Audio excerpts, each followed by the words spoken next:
वर्णानाम अर्थसंगानाम रसानाम छंदसामपि मंगलानाम चकर्तारो वंदे वाणी विनायकौ वाराणसी पुरपतिम भज विश्वनाथम। नमस्कार।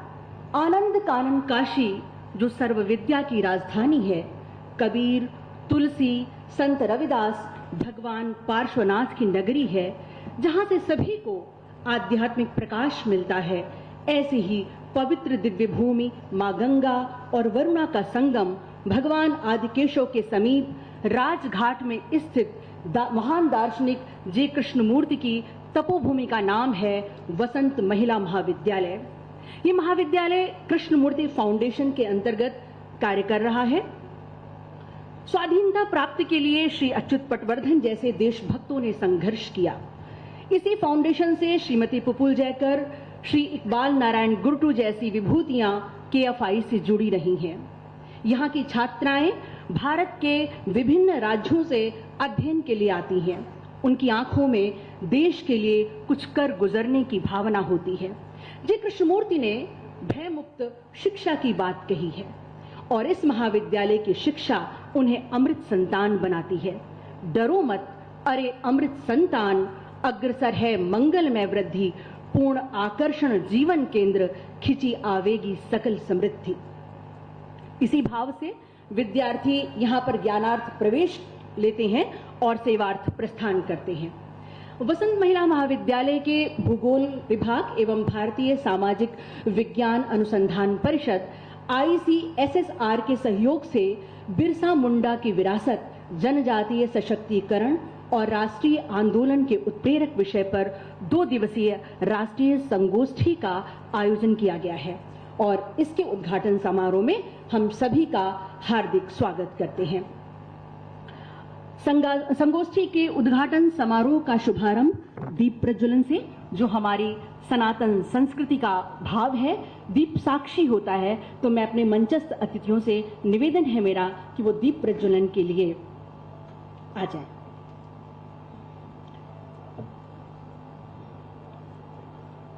हमारे माननीय मुख्यमंत्री जी पद्मश्री अशोक भगत जी, हमारे उत्तर प्रदेश सरकार के मंत्रीगण, हमारे प्राचार्य प्रोफेसर अलका सिंह जी, महाविद्यालय के प्रबंधक श्री SN दुबे जी और हमारी संगोष्ठी के संयोजक प्रोफेसर अंजना सिंह जी।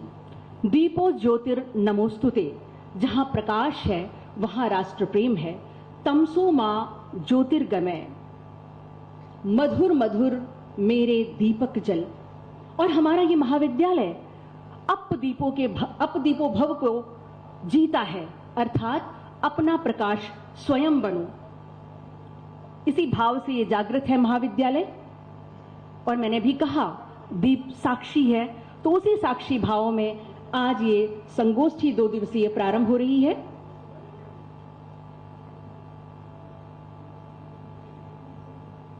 वो दीपक का प्रकाश जो हमें अज्ञानता से दूर करता है, प्रकाशित करता है। और इसीलिए भारतीय संस्कृति कहती है तमसो मां ज्योतिर्गमय। आप सभी करतल ध्वनि के साथ में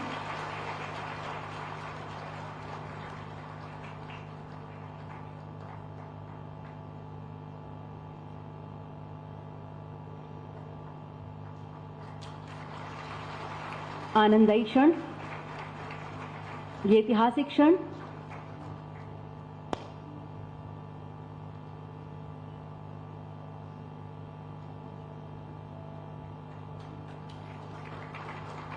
अत दीपो भव।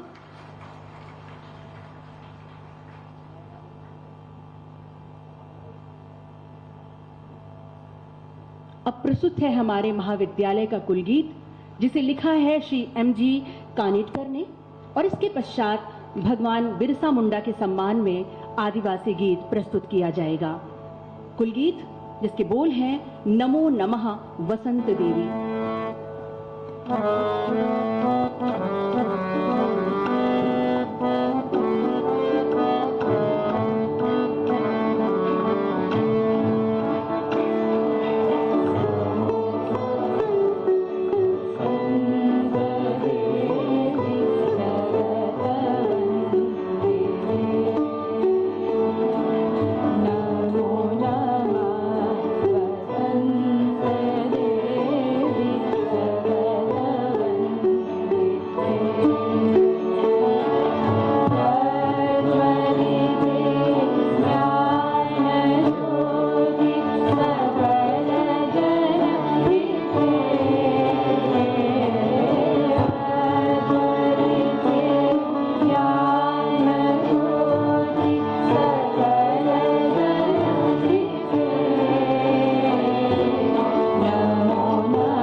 कलेक्टिव होगा तो सिंगोट गजेबाज के हैं उनके साथ जोगिंदर कावड़ कंट्रोल में क्या कर रहे हैं।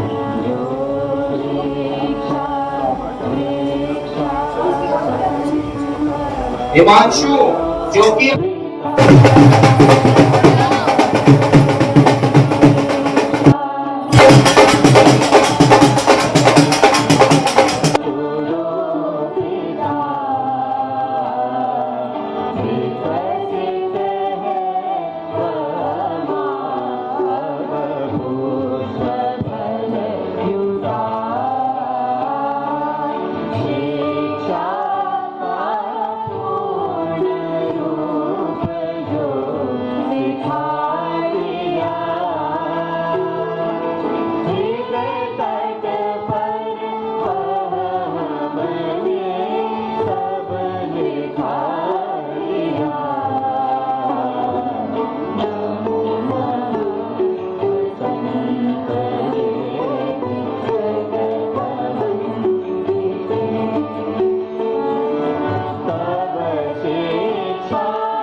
सनातन धर्म के महान योद्धा महाराणा सांगा जी के लिए अपमानजनित भाषा का प्रयोग करने वाले एवं समस्त हिंदुओं की भावनाओं को ठेस पहुंचाकर उन्हें गद्दार कहने वाले समाजवादी पार्टी के राज्यसभा सांसद राम 8 जुलाई को एक सुनवाई हुई, जिसमें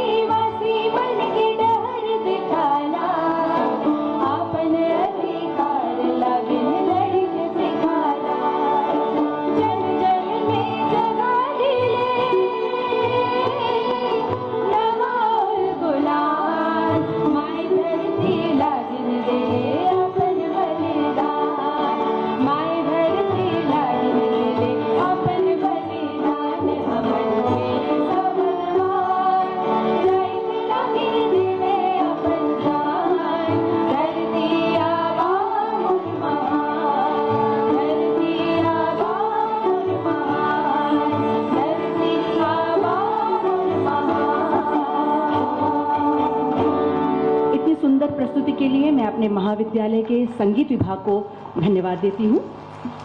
अब माननीय मुख्यमंत्री का स्वागत हमारी प्राचार्य महोदया और हमारे महाविद्यालय के प्रबंधक श्री SN दुबे जी के द्वारा होगा।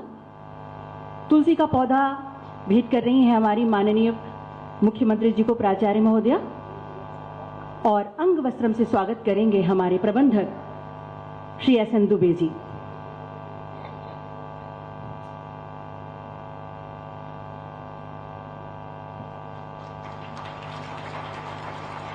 करतल ध्वनि से, ये करतल ध्वनि प्रसन्नता का रूप होती है, इसलिए आपकी तालियों की गड़गड़ाहट कम नहीं होनी चाहिए।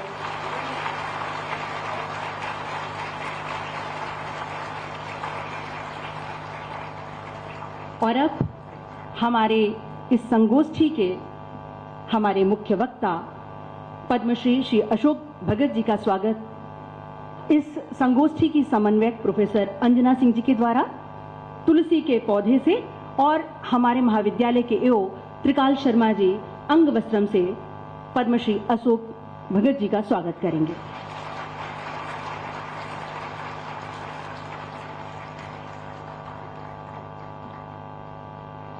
ये शुभ अवसर है भगवान बिरसा मुंडा को याद करने का, उनके बलिदान, उनकी स्मृति को कालजयी बनाने के लिए भारत सरकार द्वारा 15 नवंबर सन 2021 को जनजातीय गौरव दिवस मनाया जाता है। और अब मैं स्वागत भाषण हेतु अपनी प्राचार्य आदरणीय प्रोफेसर अलका सिंह जी को सादर आमंत्रित कर रही हूं। हमारी तेजस्वी प्राचार्य के नेतृत्व में महाविद्यालय प्रगति के पथ पर अग्रसर है। आप अंग्रेजी साहित्य की विदुषी और स्त्री साहित्य की विषय विशेषज्ञ हैं। मैं आदर के साथ अपनी प्राचार्य महोदया को आमंत्रित करती हूं।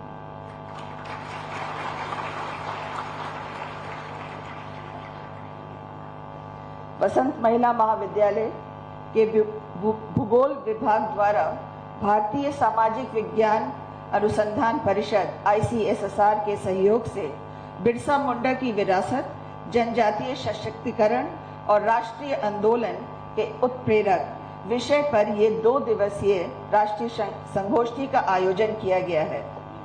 यह अवसर हमारे महाविद्यालय के 112 वर्षों की उपलब्धियों का प्रतीक है। आज के इस उद्घाटन समारोह में हम माननीय मुख्यमंत्री श्री योगी आदित्यनाथ जी के शुभ आगमन का कृष्णमूर्ति फाउंडेशन तथा काशी हिंदू विश्वविद्यालय के विशेष अधिकार के अंतर्गत संचालित बसंत महिला महाविद्यालय में हार्दिक स्वागत करते हैं।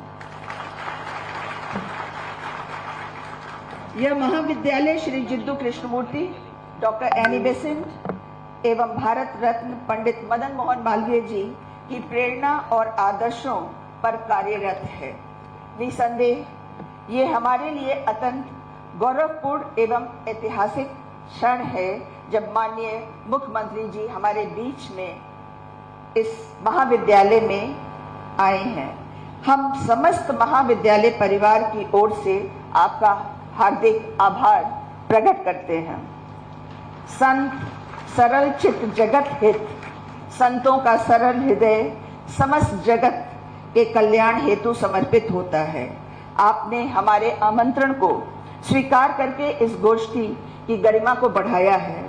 आपकी गौरवमय उपस्थिति में यह संगोष्ठी अपने उद्देश्यों को सिद्ध की ओर अवश्य अक्सर होगी। आपका बहुत बहुत आभार महाराज जी। कवि जवाहरलाल बांडीरा की पंक्तियां हैं, बिरसा जो तूने कर दिखाया वो कितना लोमहर्षक था, इज्जत और जन्मभूमि की खातिर अंग्रेजों को ललकारा था। हमारे बीच पद्मश्री श्री अशोक भगत जी की उपस्थिति हम सभी के लिए अत्यंत प्रेरणादायक है। अस्वस्थता के बावजूद उन्होंने इस कार्यक्रम में सम्मिलित होने की सहमति प्रदान की, जिसके लिए हम उनके प्रति विशेष आभार व्यक्त करते हैं और हृदय से स्वागत करते हैं। आपने आदिवासी क्षेत्रों में सेवा कार्यों के माध्यम से जो योगदान दिया है वह अत्यंत प्रशंसनीय है। तरना भगत आंदोलन तथा धरती रक्षा वाहिनी जैसे कार्यक्रमों में के माध्यम से आप निरंतर समाज सेवा में संलग्न हैं। हम आपकी गरिमामय उपस्थिति का हार्दिक स्वागत करते हैं। मंच पे विराजमान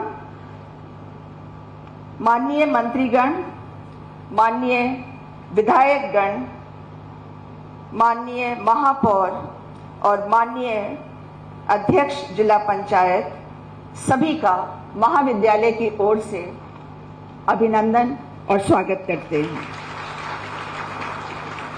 इस कार्यक्रम में पधारे अन्य सभी सम्मानीय अतिथियों का भी हम हृदय से स्वागत करते हैं। आपकी उपस्थिति इस आयोजन का विशेष महत्व प्रदान करती है।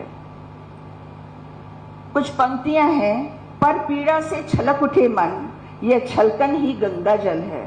दुख हरने की हुलस उठे मन, यह हुलसन ही तुलसी दल है।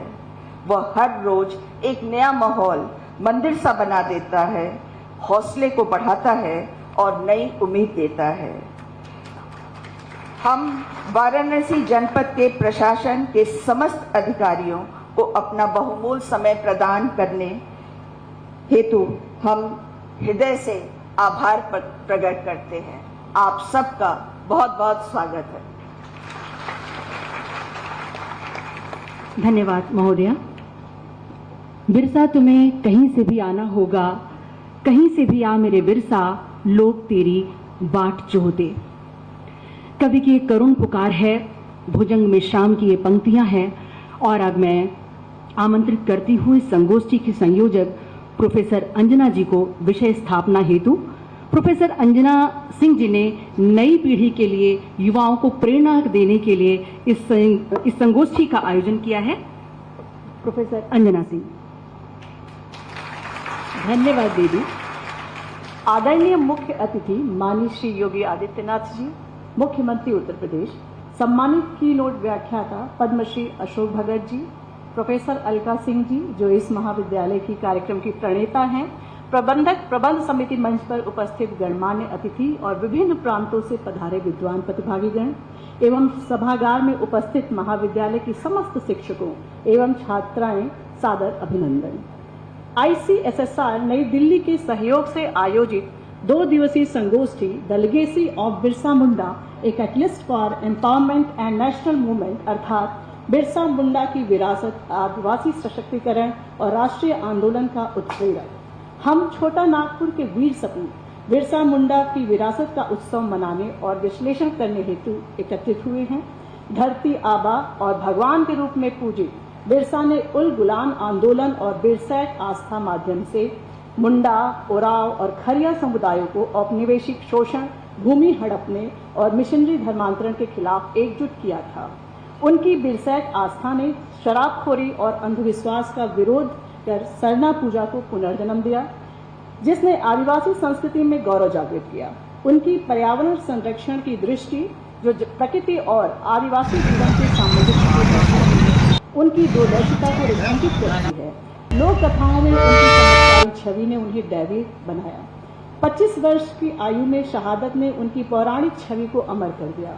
उनकी विरासत छोटा नागपुर काश्तकारी अधिनियम, जनजातीय गौरव दिवस और पत्थलगड़ी जैसे आधुनिक आंदोलनों में जीवित है, जो वैश्विक स्वदेशी संघर्षों को प्रेरित करती है।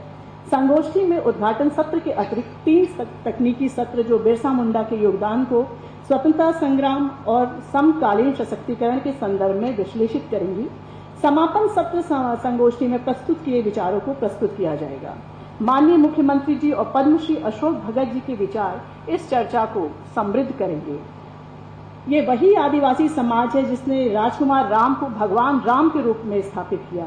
आइए बिरसा की प्रेरणा से समावेशी भारत के निर्माण करें। धन्यवाद।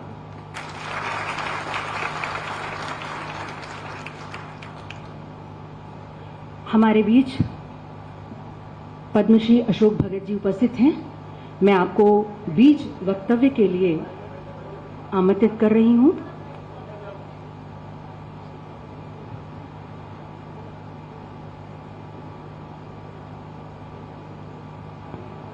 आपका लोकप्रिय नाम बाबा जी है और आप झारखंड के आदिवासियों की सेवा के लिए आपने अपना जीवन समर्पित किया है। करतल ध्वनि के साथ उनकी सेवा को सम्मान देने के लिए वो हमारी प्रेरणा है कि हम सभी के भीतर वो सेवा भाव जागृत रहे, हम भी अपने देश के लिए इस सेवा भावना के साथ कार्य कर सकें।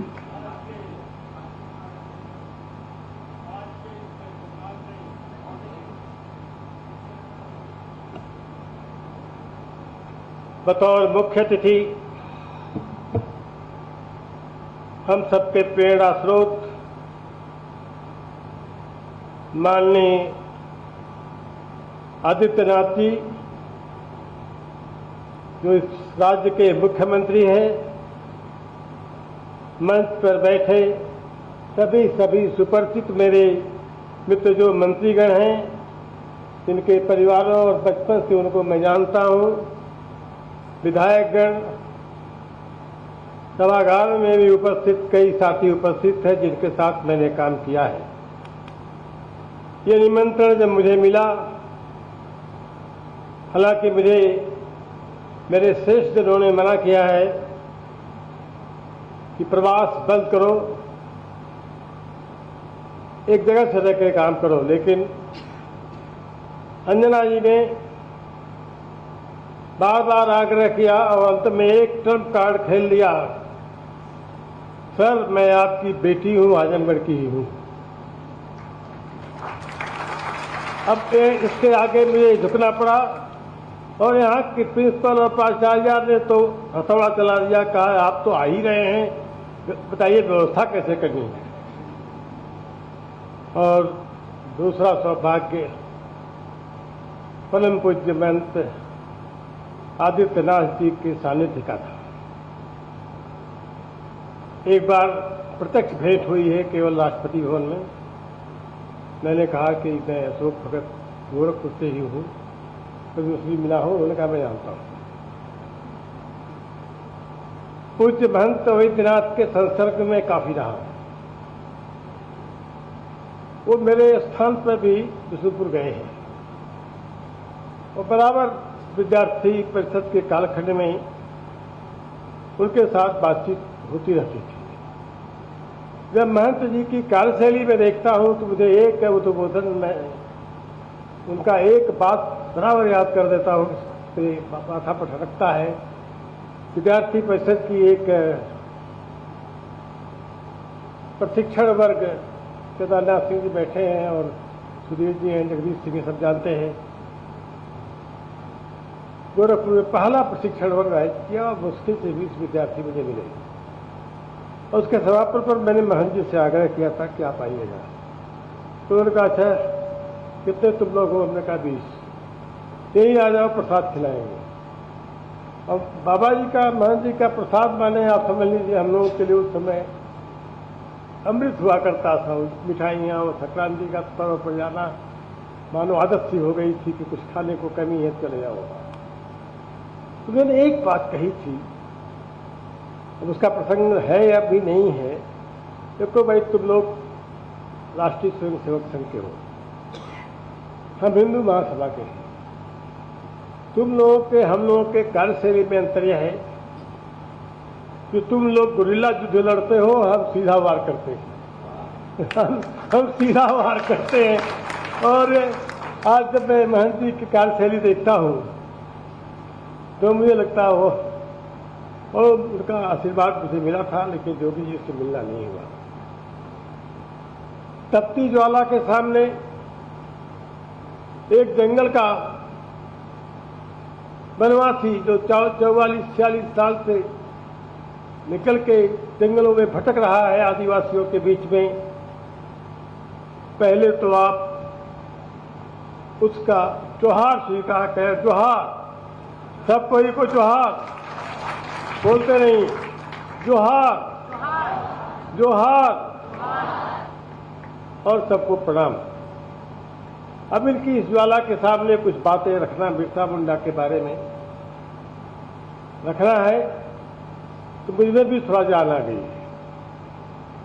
वीर पुरुष बिरसा योद्धा बिरसा मुंडा। बिरसा मुंडा आज एक प्रतीक बन के उभरे हैं दुनिया में,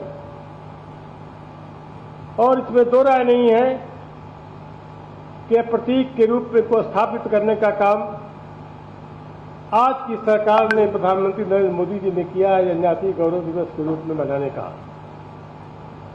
बसंत कन्या में महाविद्यालय बधाई का पात्र है कि आज बिरसा मुंडा की स्मृति में इकट्ठा होकर उनको याद कर रहा, उन पर ध्यान कर रहा है। मित्रों, आदिवासी जीवन, आदिवासियों को समझना। नहीं जाएंगे डोनाल्ड ट्रंप, अमेरिका ने खोली पाकिस्तान के झूठ की पोल। 17 जुलाई को पाकिस्तानी मीडिया में ये खबर छाई। तो भारत सरकार गलती कर रही थी। इस मौके पर मैं बताना चाहूंगा कि दलित और आदिवासी एक नहीं है।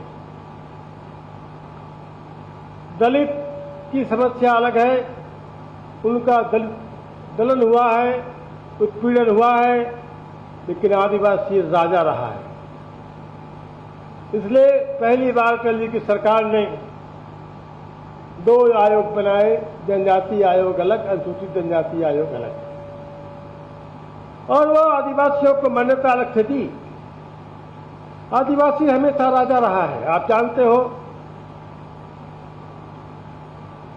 मुगलों की सरकार ने केवल लूटा और टैक्स तक सीमित रखते थे, लेकिन अंग्रेजों ने बखूबी सर्वे कराकर एक इंच का उन्होंने अपना अधिकार जमीन पर जमाने की कोशिश की। 15 नवंबर 1875 को जन्मा बिरसा मुंडा लड़ाई शुरू किया। सबसे कहा यह धरती जंगल हमारा है, पृथ्वी प्रकाश तक हमारा है, इस पर राज हम करेंगे, ये राज हमारा है। अंग्रेजों के समय ये नारा लगाया और अंग्रेजों की बंदूकों के सामने इन हत्थे तीरंदाजों ने संघर्ष किया। ये कहने में संकोच नहीं करूंगा कि साहूकारी की भी शोषण था। अंग्रेजों ने जानबूझ करके आदिवासियों के जीवन में इंटरवेंशन किया, साहूकारों को बसाया और उनको अनेक तरह की प्रताड़ना हुई। और ईसाई मसीहियों ने तो सरकार अंग्रेजी हुकूमत का भरपूर लाभ उठाया। एक तरफ उनके डंडे बरसते थे, दूसरी तरफ फादर मसीही जो है उनके दया का भाव दिखाते थे और धर्म का परिवर्तन कराते थे। हम लोग थोड़ा पीछे थे। हम लोग का मतलब भारत के लोग अभी आंदोलन से आगे बढ़ रहे थे,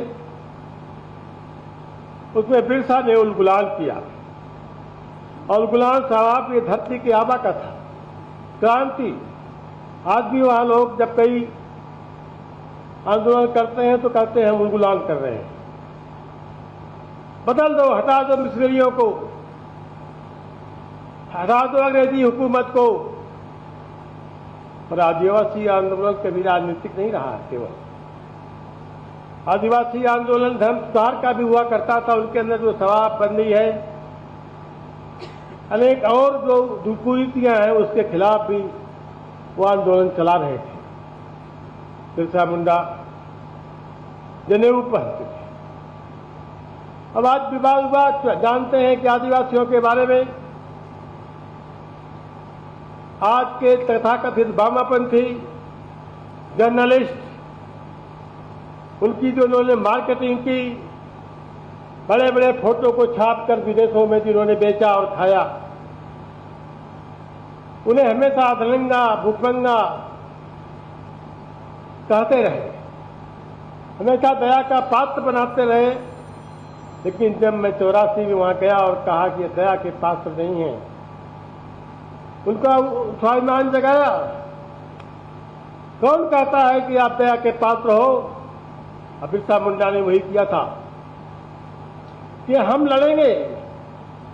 अंत में बिरसा मुंडा की जो लेगेसी, बिरसा मुंडा फिर बीमारी पहाड़ी पर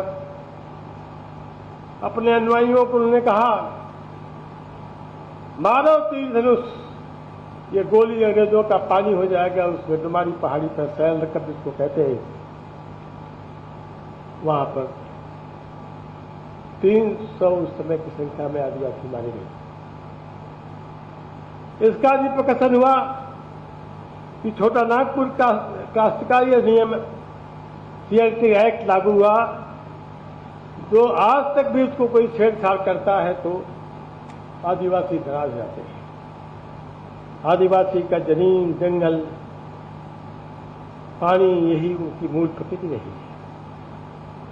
आप बताया तारा भगत आंदोलन, किसी ने कहा आदिवासी वेद नहीं मानते। एक जगह बहस हो रही थी, कई बार हमारे भाई भी कहते हैं कि वो, मैं गया काम करने तो उन्होंने कहा हम हिंदू नहीं हैं। मैंने कहा ईसाई तो नहीं हो? नहीं। मुसलमान तो नहीं हो? नहीं, यही हिंदू है। अब आप कहो या न कहो, आप हिंदू हो, और वेद की ऋचाएं जहां लिखी गई हो, जिन पर वेद बना हो, वो वेद मानते हैं कि नहीं मानते हैं, बहस का विषय ही नहीं है। मित्रों, और संस्कृति मैंने जी के देखा है, हिंदू संस्कृति का, सनातन संस्कृति का मूल कहीं जिंदा है तो जंगलों में है, उनके पास है सहकारिता, आपसी समन्वय, भेदभाव। आज भी वहां भुखमरी नहीं रहती है। अखबार वाले भले छाप देते हो, कई बार बीमारी से भी कोई मरता कहता भूख से मर गए। एक अखबार ने एक बार छापा कि मेरा पत्रकार जानता था जो मर जाएगा, तो मैंने कहा किया क्या उसका धर्म नहीं बन रहा था कुछ करने का।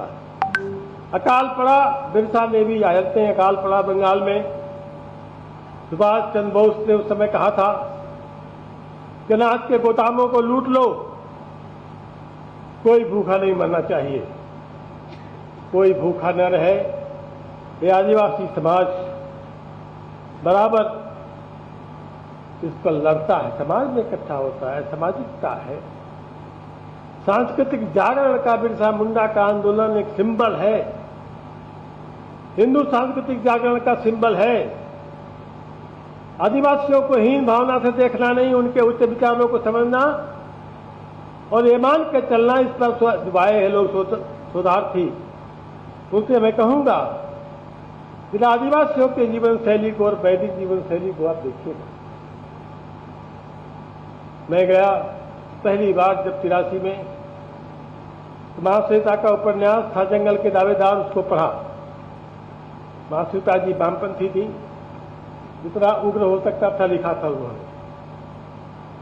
गांव में गया, गांव में जब बात करने लगा तो उन्होंने कहा कि यह सरकार हमारी नहीं है, बिहार सरकार एक केयरटेकर गवर्नमेंट है, हमारी सरकार तो चलेगी। समया भाव है, मैं समझ रहा हूं, इशारा हो गया है। तो आदिवासियों ने पहला, मुख्यमंत्री जी का स्मरण होगा इनकी उपस्थिति में, हमने राष्ट्रपति भवन में कहा था महात्मा गांधी के पहले 1914 में ताना बकत आंदोलन चला था, सत्य अहिंसा का जनता ताना बकत में चला है। भारत के जीन में है सत्य अहिंसा, आदिवासी उसको पुरे हुए हैं। इस पर चर्चा करने की अधिक जरूरत है। आप सबने बुलाया, योगी जी का आशीर्वाद मिला, आप सबका आशीर्वाद मिला, धन्यवाद। आपकी सेवा को प्रणाम। साहित्य लगातार जल जंगल जमीन की समस्याओं को, उनकी पीड़ा को उठाता रहा है। मुझे याद आ रहा है उपन्यास ग्लोबल गांव के देवता, गगन घटा गहरानी और जंगल के दावेदार जो महाश्वेता देवी जी ने लिखा। उसी तरह निर्मला पुतुल या हरिराम मीणा जैसे लेखक कवि लगातार उनकी पीड़ा को हमारी नई पीढ़ी तक लाने का प्रयास कर रहे हैं। बहुत बहुत धन्यवाद सर, आपको मैं नमन करती हूँ। राष्ट्र प्रेम की भावना, मानव कल्याण, सभी के प्रति संवेदना, सबका कल्याण संत की चाहना है और इसीलिए मोते संत अधिक करी लेखा, संतों ने सबकी रक्षा की है। संत गोरखनाथ ने अलख निरंजन के नाद से समाज को जगाया, चेताया और संसार को आनंद से भर दिया। हसीबा, बोलीबा, गाईबा गीत, दृढ़ कर राघे आपना चीत। मैं अपने शब्द पुष्प स्वागत में माननीय मुख्यमंत्री जी के लिए अर्पित कर रही हूं। अनुरंजन हो, मन भावन हो, अनुभूति की दिव्य प्रतीत हो तुम, करुणा के निकेत, महोदधि ज्ञान के, प्रेम की मंजुल मूर्ति हो तुम, गुरुता की विलक्षण व्यंजना हो, स्वर शब्द ब्रह्म की शक्ति हो तुम, अनुरागियों की चित्त साधना हो, वसुधा की पवित्र विभूति हो तुम। आज हमारे बीच हमारी संगोष्ठी के मुख्य अतिथि गोरक्ष पीठाधीश्वर, हमारे तेजस्वी, यशस्वी और लोकप्रिय मुख्यमंत्री माननीय श्री योगी आदित्यनाथ जी हैं। संतों की रहनी सहनी को जीने वाले, दिव्य चेतना, जिनको स्वयं के लिए कुछ नहीं चाहिए, और अगर मैं कबीर को याद करूं, जिनको कछु न चाहिए वे शाहन के शाह। ये एक ऐतिहासिक क्षण है, शिवमय क्षण है। संत के बिना ये जगत कैसा होता है, जिसका मैंने अनुभव किया है, वो मैं जरूर व्यक्त करना चाहूंगी कि आग लगी आकाश में, भू पर गिरे अंगार, जो संत न होते जगत में जल जाता संसार। आपको सादर प्रणाम करती हूँ। आपके नेतृत्व में हमारा प्रदेश और उन्नति की ओर अग्रसर हो, ऐसी हमारे पूरे वसंत परिवार की कामना है। मैं माननीय मुख्यमंत्री जी को उद्बोधन हेतु सादर आमंत्रित करती हूँ।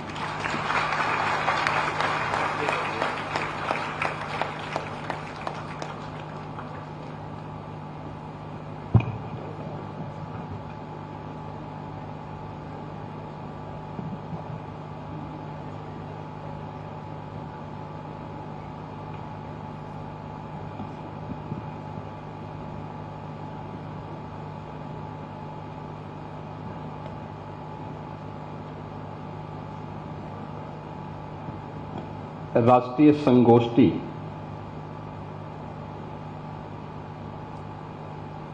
के मुख्य वक्ता के रूप में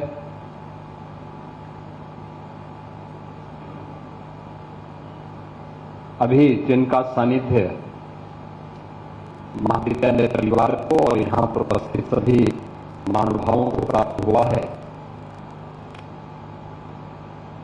ऐसे वरिष्ठ समाजसेवी और पद्म पुरस्कार से सम्मानित श्री अशोक भगत जी, उत्तर प्रदेश सरकार में मंत्रिमंडल के मेरे सहयोगीगण, जल शक्ति मंत्री श्री स्वतंत्र देव सिंह जी, श्रम और सेवायोजन मंत्री श्री अनिल राजभर जी, प्रदेश सरकार में stamp and registration minister Shri Ravindra Jaiswal ji, Ayush मंत्री श्री दयाशंकर मिश्र दयालु जी, हमारे माननीय विधायकगण डॉक्टर नीलकंठ तिवारी जी, डॉक्टर अवधेश सिंह जी, सुशील सिंह जी, श्री अंशराज विश्वकर्मा जी, धर्मेंद्र सिंह जी, जिला पंचायत अध्यक्ष श्रीमती पूनम मौर्य जी, बसंत महिला महाविद्यालय के प्रबंधक शैशन दुबे जी, प्राचार्य प्रोफेसर अलका सिंह जी और इस राष्ट्रीय संगोष्ठी की कन्वीनर प्रोफेसर अंजना सिंह जी, आज के इस संगोष्ठी के उद्घाटन कार्यक्रम में उपस्थित हमारे पूज्य संतजन, अन्नपूर्णा मंदिर के पूज्य महंत स्वामी शंकरपुरी जी महाराज, जगतगुरु स्वामी श्री सतवा बाबा संतोषाचार्य जी महाराज, महाविद्यालय के सभी सम्मानित यहाँ के आचार्यगण और महाविद्यालय के सभी उपस्थित छात्र छात्राएं, इस राष्ट्रीय संगोष्ठी के विभिन्न टेक्निकल जो सेशंस होंगे उसमें अधिकारी वक्ता के रूप में उपस्थित सभी अन्य यहाँ के प्रतिनिधिगण, उपस्थित बहनों और भाइयों, मैं सबसे पहले महाविद्यालय परिवार को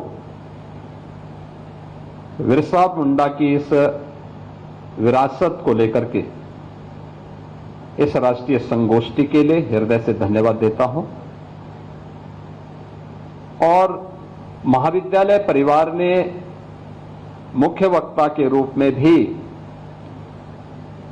जिनका चयन किया है वह उन लोगों के बीच में ही जिन्होंने अपने जीवन का एक लंबा कालखंड व्यतीत किया है, यानी जैसा नाम है वैसे ही काम भी है, तो स्वाभाविक रूप से वे उसके आधिकारिक वक्ता भी हैं और एक आधिकारिक वक्ता का वक्तव्य यहां पर कीनोट एड्रेस के रूप में आप सबको सुनने को मिला है। मैं इस अवसर पर अशोक भगत जी की उन सेवाओं के लिए उनका हृदय से अभिनंदन भी करता हूं। आप ही की तरह अखिल भारतीय विद्यार्थी परिषद के एक कार्यकर्ता के रूप में, एक संगठन मंत्री के रूप में, राष्ट्रीय स्वयंसेवक संघ के मार्गदर्शन में उन्होंने अपना जीवन जिया और फिर उन क्षेत्रों में जाकर के जो लोग अभाव से ग्रसित हैं, जिन तक सरकार नहीं पहुंच पाई थी, वहां पर साधन विहीन उन लोगों के बीच में जाकर के उन्होंने सेवा के जिस कार्यक्रम को आगे बढ़ाया, आज उसकी गूंज दूर दूर तक सुनाई देती है और यही कारण है कि उनकी सेवाओं के प्रति सम्मान व्यक्त करने के लिए ही भारत सरकार ने उन्हें पद्म पुरस्कार से सम्मानित किया है और आज इस राष्ट्रीय संगोष्ठी के मुख्य वक्ता के रूप में उन्होंने अपने प्रारंभिक उद्बोधन में महाविद्यालय परिवार को और आने वाली पीढ़ी के लिए एक नई प्रेरणा प्रदान की है। ये सचमुच महाविद्यालय परिवार के लिए एक उस विरासत को एक नई जीवनी देना है, एक जीवंतता देना है, जिस विरासत को भगवान बिरसा मुंडा ने, धरती आबाद बिरसा मुंडा ने भारतवासियों के लिए छोड़ा है। महाविद्यालय के पास अपने आप एक विरासत है। कृष्णमूर्ति फाउंडेशन इस महाविद्यालय के संचालन में अपनी भूमिका का निर्वहन करती है, यानी भारत की आध्यात्मिक विरासत। श्रीमती एनी बेसेंट भारत के स्वाधीनता आंदोलन की एक ऐसा नाम जो आयरिश होते हुए भी जिन्होंने भारत के अंदर भारत की मूल परंपरा को किसी भी भारतीय से बढ़कर के सम्मान दिया और सम्मान देकर के उसे आगे बढ़ाने में योगदान दिया। महामना मदन मोहन मालवीय, जिनकी विरासत बीएचयू के रूप में हम सबके सामने है और देश के अंदर भारत की मूल परंपरा को आगे बढ़ाने की एक बहुत बड़ी विरासत वे हम सब के लिए छोड़ चुके हैं। स्वाभाविक रूप से महाविद्यालय अपनी इस विरासत को आगे बढ़ाने का काम कर रहा है, अत्यंत अभिनंदनीय है। और मैंने देखा है कि जब मैं महाविद्यालय परिसर में आया हूं तो परिसर का वातावरण देख करके कहते हैं ना कि जो जैसे दिखेगा वैसे ही बिकेगा। आपने पहला इंप्रेशन बाहर का बहुत शानदार बना के रखा हुआ, एक प्राकृतिक वातावरण के बीच में मां गंगा के सानिध्य में रह करके। कितना आध्यात्मिक वातावरण महाविद्यालय परिवार का है। भारत की प्राचीन गुरुकुल की स्मृतियों को ताजा करता है। इन स्मृतियों को आगे बढ़ाते हुए इस राष्ट्रीय संगोष्ठी को का जो विषय भी रखा गया है कि बिरसा मुंडा की विरासत, जनजातीय गौरव, बिरसा मुंडा की विरासत, आदिवासी सशक्तिकरण और राष्ट्रीय आंदोलन के लिए उत्प्रेरक, यानी राष्ट्रीय आंदोलन के लिए। स्वाभाविक रूप से हम लोगों ने राष्ट्रीय आंदोलन का विषय अक्सर देश की वर्तमान आजादी को ही ध्यान में रख करके बनाया है, लेकिन याद करिए ये जनजातीय समाज ने कौन सा ऐसा कालखंड रहा है जब उन्होंने राष्ट्रीय आंदोलन में बढ़ चढ़ करके हिस्सा न लिया हो। कौन सा ऐसा कालखंड रहा हो। मुझे लगता है जब भी इस देश के सामने, भारत की सनातन धर्म के सामने कोई चुनौती आई है तो भारत का जनजातीय समाज अग्रिम पंक्ति में खड़े होकर के उसका मुकाबला करने के लिए खड़ा हुआ। अगर हम गिनाना शुरू कर देंगे, जब भगवान राम 14 वर्ष के वनवास के लिए गए, 12 वर्ष उनके कुशलतापूर्वक संपन्न हुए और अंतिम वर्ष में जब वह चित्रकूट से पंचवटी की तरफ, दंडकारण्य की तरफ जाते जाते पंचवटी तक पहुंच गए और माता सीता का अपहरण हो जाता है। उस समय भगवान राम के साथ न अयोध्या की सेना थी न जनकपुर की सेना थी, और सेना थी तो भारत की इस जनजातीय समुदाय से जुड़ी भी वही लोग अग्रिम पंक्ति में खड़े होकर के उस समय की सबसे बड़ी ताकत से लड़ रहे थे। और वह भी कहां, जो भारत की शेष भूमि से योजन दूर, कई सौ योजन दूर श्रीलंका के बीच में वो युद्ध लड़ा गया था। याद करिए, भारत की जनता आज भी उस व्यवस्था को उसी गरिमा के साथ, उसी गौरव के साथ और उसी कृतज्ञता के भाव के साथ सम्मान देती है।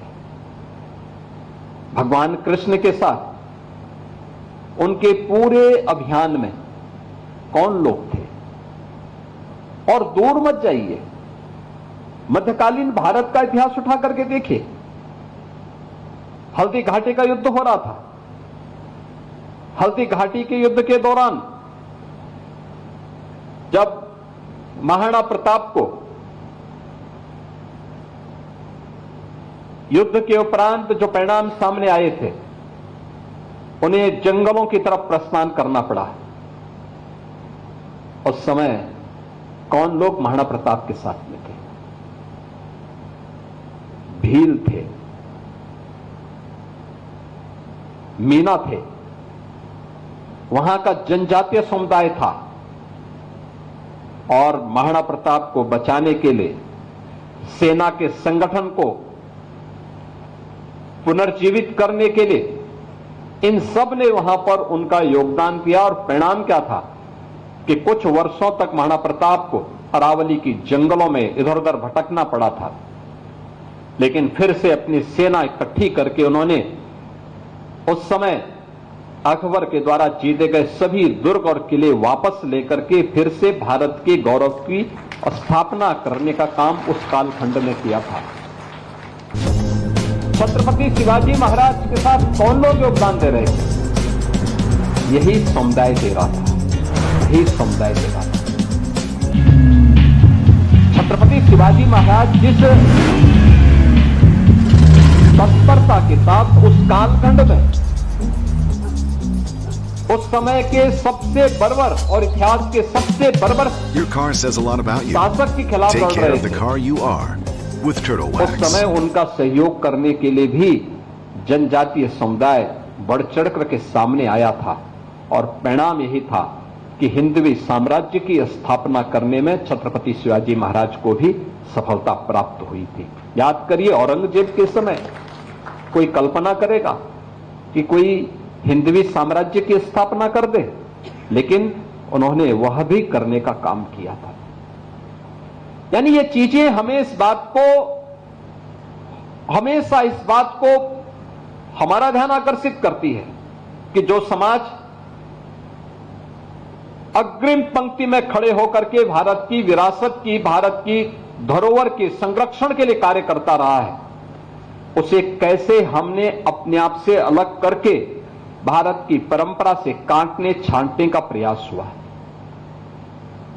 आप आज भी देख सकते हैं, ये किसी के साथ भी हो सकता है। अगर किसी परिवार में कोई 4 भाई हैं, 4 में से 2 भाई अच्छी जगह में पहुंच गए हैं, वे शहरी जीवन यापन कर रहे हैं, 2 भाई गांव में रह गए हैं, गांव में कनेक्टिविटी न हो, गांव में किसी प्रकार का कोई साधन न हो और विपन्नता में उनको रहने का अवसर मिल रहा हो। अगर 30 वर्ष 40 वर्ष के बाद वे आपस में कहीं मिलेंगे तो एक तो कोई बोलेगा नहीं कि चारों एक भाई है। उनके शकल सूरत में, उनके रहन सहन में, उनके खान पान में, उनकी बोली भाषा में अंतर साफ दिखाई देगा। मैंने 25-30 वर्ष की बात की है, और जहां सैकड़ों और हजारों वर्षों की एक गैप हो गया हो, वहां पे क्या स्थिति रही होगी, क्या स्थिति होगी। आज भी जनजातीय समुदाय जिन स्थितियों में रह रहा है और वहां पर साधन नहीं, वहां पर अन्य सुविधाएं नहीं, अपनी स्वयं की मेहनत से उन्होंने भारत की विरासत को किस रूप में संरक्षित किया। वेदों की पूजा हम करते हैं, लेकिन वेदों के व्यवहारिक स्वरूप को उन्होंने अंगीकार किया। आप याद करिए, हम माता भूमि और पुत्रोहम पृथिव्या की बात करते हैं, लेकिन हमें किसी अच्छे पेड़ को अपने स्वार्थ के लिए काटने में कोई संकोच नहीं होता। धरती माता के लिए अगर कहीं पे कोई तालाब बनाया गया होता है तो हम उसमें कूड़ा फेंकने में कोई संकोच नहीं करते, कोई संकोच नहीं करते। किसी तालाब की भूमि पर कब्जा करने में भी हम कोई संकोच नहीं करते। नदी के कैचमेंट एरिया में कब्जा करने में हमें संकोच नहीं होता, भले ही हमें उसका खामियाजा भुगतना पड़ता है। लेकिन अगर व्यवहारिक रूप देखना है, धरती माता के प्रति इस दायित्व का निर्वहन अगर किसी ने किया है, प्रकृति की पूजा को अगर किसी ने महत्व दिया है, तो वह जनजातीय समुदाय ने दिया है और बड़ी प्रखरता के साथ किया है। बड़े प्रभावी तरीके से उन्हें सम्मानित किया है। यानी वेदों को अपने जीवन में उन्होंने अंगीकार किया। और भारत में हमारी भारत के सनातन धर्म की परंपरा में कहीं नहीं लिखा है कि जो मंदिर जाएगा वही हिंदू है। कहीं नहीं लिखा है कि जो व्यक्ति पूजा करेगा वही मंदिर है। जो व्यक्ति अमुक ग्रंथ को मानेगा वही हिंदू है। जो मानेगा वह भी है, जो नहीं मानेगा वह भी है। हमने चारवाक को भी ऋषि माना है। हमने भगवान बुद्ध को भी अपना एक अवतार के रूप में सम्मान दिया है। हमारे यहां संकल्प लिया जाता है तो बुद्ध को हमने विष्णु के एक अवतार के रूप में मान्यता दी है। हमने जैन परंपरा को भी उतना ही सम्मान दिया है, भले ही कोई वेद को माने न माने। फिर ये प्रश्न जनजातीय समुदाय के लिए क्यों खड़ा होता है? जनजातीय समुदाय भारत का आदि समुदाय है, भारत की परंपरा में रसा बसा हुआ समुदाय है, जिसने भारत की सनातन परंपरा को सदैव एक नई मजबूती प्रदान की है। याद करना, वेदों की ऋचाएं किसी राजमहल के अंदर नहीं, किसी जंगल के नीचे जैसे यहां पर आपने बाहर क्लासरूम का जो स्ट्रक्चर खड़ा किया है, इसी प्रकार के एक सुरम्य वातावरण में ये सभी लिखी गई हैं। और हमारा हर प्राचीन ग्रंथ अपने यहां एक पक्ष अरण्य कांड का भी रखता है। याद रखना, अरण्य जीवन भारत की परंपरा का, वैदिक परंपरा का हिस्सा रहा है। ये उस परंपरा का हिस्सा रहा, उसके इतर उसकी कल्पना भी नहीं की जा सकती है। लेकिन हम लोगों ने जानबूझ करके एक शरारत के तहत कुछ पश्चिम से जुड़े हुए कुछ ऐसे लोगों ने हमारी परंपरा को कुंठित करने का काम किया, हमारी कलम को कुंद करने का काम किया। और परिणाम क्या है? हम लोगों ने अपने ही समुदाय को अपने आप से अलग किया। भारत की विरासत का सच्चा प्रतिनिधित्व करने वाले जनजातीय समुदाय से जुड़े हुए इस संपूर्ण पक्ष को लेकर के जब भी भारत के अंदर आजादी के किसी आंदोलन को नेतृत्व प्रदान करने की बात रही है, तो जनजातीय समुदाय उस मामले में सदैव अग्रिम पंक्ति में खड़े होकर के भारत के उस आंदोलन को, भारत की चुनौती का मुकाबला करने के लिए अपने आप को तैयार किया है। कभी वो पीछे नहीं हटा, आगे रह करके किसी भी सुधारवादी कदम को लेकर के वह कार्यक्रम को आगे बढ़ाया। और आज भी ये कमी हमारी हो सकती है कि हम उन तक नहीं पहुंच पाए। ये कमी भारत की उन सरकारों की रही होगी जो लोग उन तक पहुंच करके उन लोगों तक शासन की सुविधाओं को पहुंच करके संवाद को नहीं बना पाए। उनके अंदर राष्ट्रीयता किस भाव के साथ जुड़ी हुई है, मैं उसको कुछ उदाहरण आपके सामने दूंगा। अंडमान निकोबार द्वीप समूह, ये लगभग 739 द्वीप हैं जो भारत से काफी दूरी, भारत की शेष भूमि से काफी दूरी पर है। उसका अंतिम जो पॉइंट पड़ता हो इंदिरा पॉइंट है। मुझे लगता है कि वहां से इंडोनेशिया की दूरी बहुत नजदीक पड़ती है। अलग अलग द्वीप हैं। उन द्वीपों में से केवल 39 ऐसे हैं जहां जीव जंतु रहते हैं और उनमें से 7 ऐसे हैं जहां पर मनुष्य रहते हैं। उसमें से एक द्वीप पे एक बार मुझे जाने का अवसर प्राप्त हुआ था और उस द्वीप में केवल जनजातीय समुदाय के लोग रहते हैं। बाकी अन्य द्वीपों में भी हम लोग गए थे, तो अन्य द्वीपों में जब हम लोग गए थे तो वहां पे कोई हिंदी तो बोलता नहीं था, लेकिन हाँ, जो आपका पोर्ट विलियर है उसको छोड़ करके शेष अन्य में लोग बहुत कम बोलते थे। कोई बंगाली बोलता था, कोई तमिल बोलता था। लेकिन आप आश्चर्य करेंगे कि जो जनजातीय बाहुल्य द्वीप है उनकी संख्या बहुत कम थी। 45 की संख्या उनकी मात्र थी उस समय जनजातीय समुदाय की, और उनकी एवरेज आयु वहां पे उस समय 45 वर्ष थी। 45 वर्ष से ज्यादा कोई वहां जीत नहीं रहा था। तो हम लोग उनके बीच में गए तो मैं देख के बहुचक था। भारत की शेष भूमि से लगभग 2000 किलोमीटर दूर और एक छोटा सा समुदाय उनका, यानी 43-44 लोगों का एक समुदाय, और विशुद्ध हिंदी बोल रहे थे, विशुद्ध हिंदी बोल रहे थे। ये अनुमान कर सकते हैं कि यह वे लोग हैं जो साधन से दूर, किसी भी व्यवस्था से दूर रह करके और वहां पर जीवन यापन कर रहे हैं। दूसरा, नेपाल का सीमावर्ती क्षेत्र, थारू जनजाति वहां पर रहती है।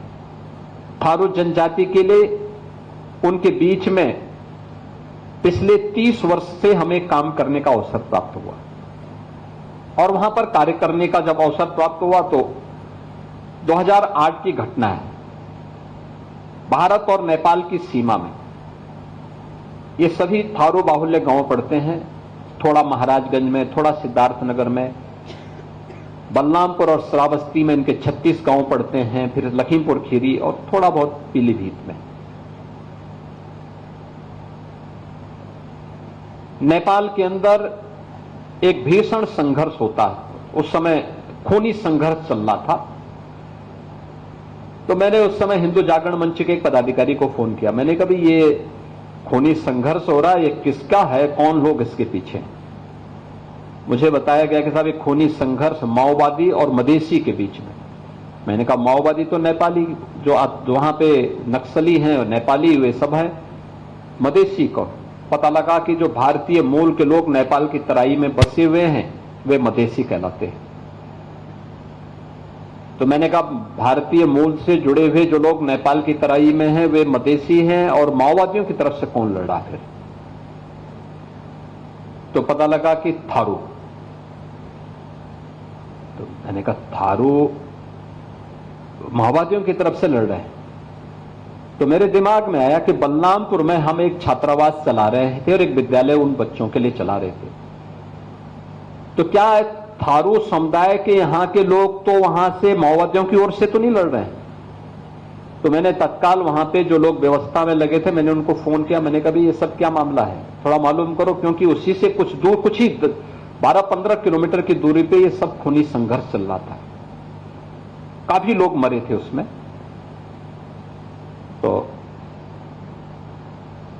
वे गए, उन्होंने कहा नहीं ऐसा यहां नहीं, भारत के अंदर नहीं, ये नेपाल के अंदर हो रहा है। मैंने कहा नहीं, तो मैं भी जानता हूं नेपाल के अंदर है, लेकिन इसके पीछे कौन लोग हैं?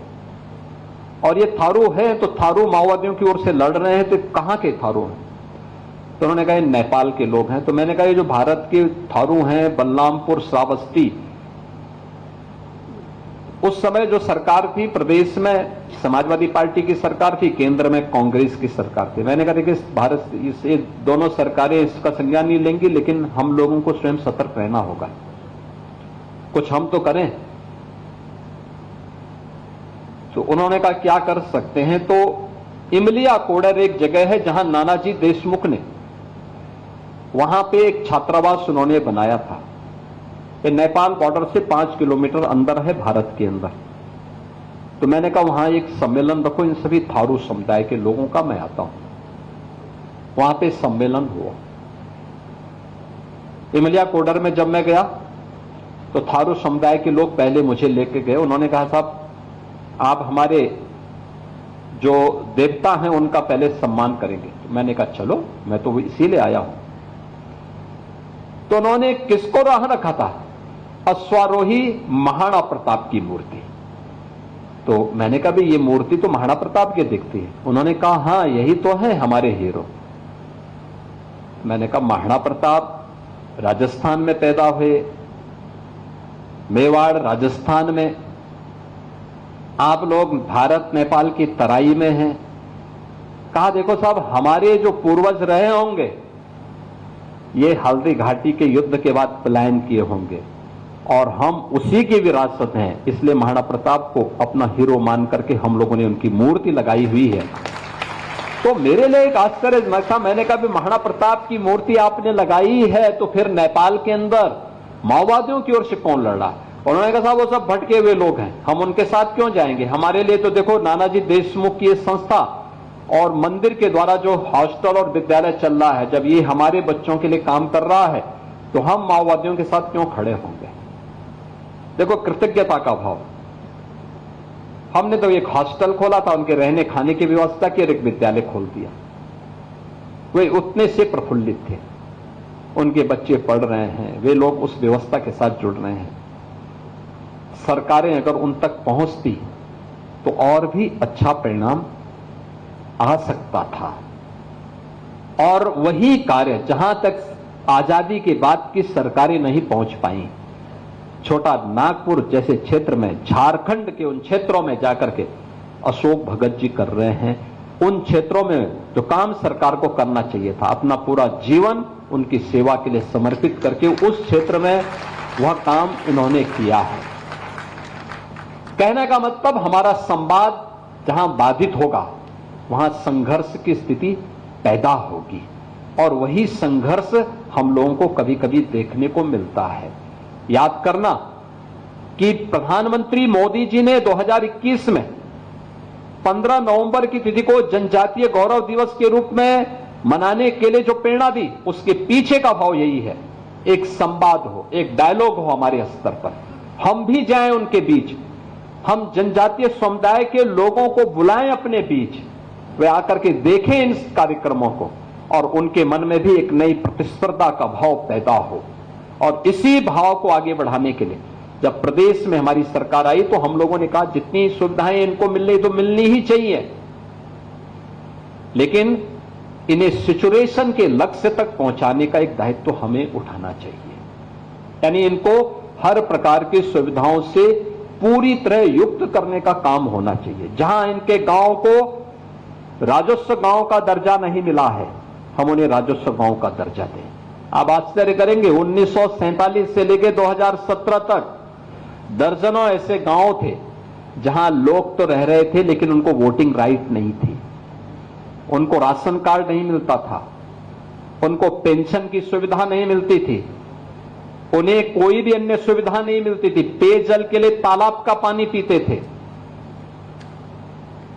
हम लोग आए, हम लोगों ने कहा नहीं, पहले इनके राशन कार्ड बनाओ, इनको जमीन के पट्टे स्वीकृत कराओ, इनके लिए आवास की स्कीम लागू करो।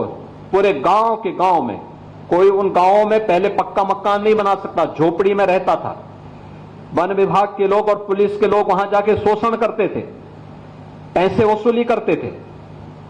आज मुझे प्रसन्नता है कि डबल इंजन की सरकार ने प्रधानमंत्री मोदी जी के मार्गदर्शन में उन्हें सिचुएशन के लक्ष्य तक पहुंचा करके मकान सबके लिए अनिवार्य, जमीन के पट्टे सबके लिए अनिवार्य, पेंशन की सुविधा पात्रता के अनुसार सबके लिए अनिवार्य, ये सभी सुविधाओं से इन्हें युक्त करने का काम किया। आपके सोनभद्र में, मिर्जापुर में, चंदौली में गौड़ जाति हो, बुक्सा हो, चेरो हो, जितने भी ये जनजातियां हैं, इन सभी को हम लोगों ने इन सभी सुविधाओं से आच्छादित करने का काम किया। नेपाल की तराई में आपके मुसहर है, आपका थारू है, बुंदेलखंड में सहरिया है, बिजनौर में बुक्सा है, इन सबको हम लोगों ने उन योजनाओं से पूरी तरह सिचुएट करने का काम किया और उन कार्यक्रमों के साथ चल रहे हैं। साथ साथ मुझे एक बात और याद आई, जब इन योजनाओं के साथ हम जोड़ रहे थे तो हम लोगों ने कहा कि भाई देखो, भगवान राम जब महर्षि भारद्वाज की प्रेरणा से और महर्षि वाल्मीकि के मार्गदर्शन में जब वनवास के कालखंड में रहने के लिए चित्रकूट गए थे, तो चित्रकूट में उनका स्वागत सबसे पहले किया था वहां के कोल ने। तो मैंने कहा कम से कम भगवान राम के नाम पर हम लोग काम करते हैं तो भगवान राम की इस विरासत को कोल जाति को भी हम पूरी तरह से सिचुएट करें। और अब मुझे प्रसन्नता है कि हम लोगों ने प्रदेश के अंदर कोल जाति को प्रयागराज, चित्रकूट, मिर्जापुर, इन सब को भी हम लोगों ने वहां पे सिचुएशन के लक्ष्य तक पहुंचाने का काम वहां पर किया है। कहने का मतलब यह है, संवाद आज की आवश्यकता है और प्रधानमंत्री जी ने उस संवाद को आगे बढ़ाया। भगवान बिरसा मुंडा की एक विरासत देकर के अल्पायु में धरती माता के प्रति और गुलामी की बेड़ी को तोड़ने के लिए कैसे संघर्ष किया जाता है, इसकी प्रतीक हैं भगवान बिरसा मुंडा। और बिरसा मुंडा के प्रति उस कृतज्ञता का भाव को व्यक्त करने के लिए जनजातीय गौरव दिवस पूरे प्रदेश के अंदर, देश के अंदर आज जनजातीय समाज के मन में एक नए विश्वास को बहाल करने के कार्यक्रम का हिस्सा है।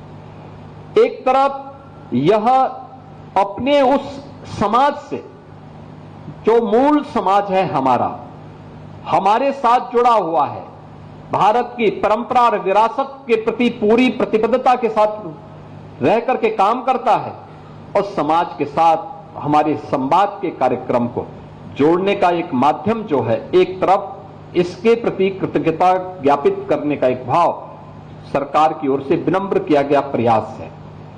दूसरा है कि हमारी जो चुनौती है, याद करना, जो लोग उनके बीच में उन्हें समाज और राष्ट्र की मुख्य धारा से अलग करने का काम करते थे, ये वही लोग हैं, ये वही लोग हैं। आप देख रहे होंगे इन सबके इन कारनामों को, इनके वे कारनामे जो फेक अकाउंट बनाते हैं सोशल मीडिया में और फिर उसके बाद जातीय संघर्ष की स्थिति को पैदा करते हैं, एक जाति को दूसरी जाति से लड़ाने का काम करते हैं। ये वही लोग हैं। मैं देख के ताज्जुब कर रहा था,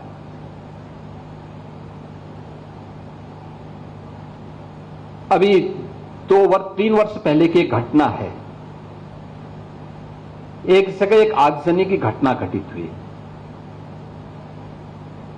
तो मैंने कहा यार देखो, ये आगजनी की घटना दिखाती है, इसकी प्रकृति दिखाती है कि इस समुदाय ने नहीं किया होगा, पुलिस वहां कार्रवाई करे। मैंने कहा देखो कार्रवाई थोड़ा रोको, देखो मैं बताता हूं अभी। मैंने कहा उसके पूरे वीडियो फुटेज निकालो।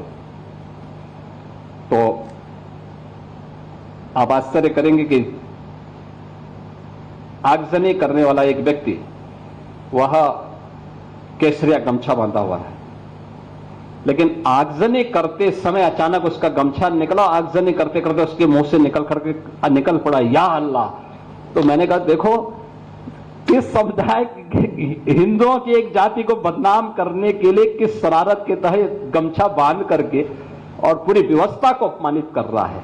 ये चीजें दिखाती है कौन लोग हैं जो फेक अकाउंट बना करके जातीय संघर्ष की स्थिति को पैदा करना चाहते हैं और उन तत्वों को, छुपे हुए उन दुश्मनों को जो समाज की शांति को भंग करना चाहते हैं, अगर हम उन्हें चिन्हित करके समय रहते हुए उनका वॉकआउट कर सकें तो समाज की एकता में बाधक ऐसे तत्वों को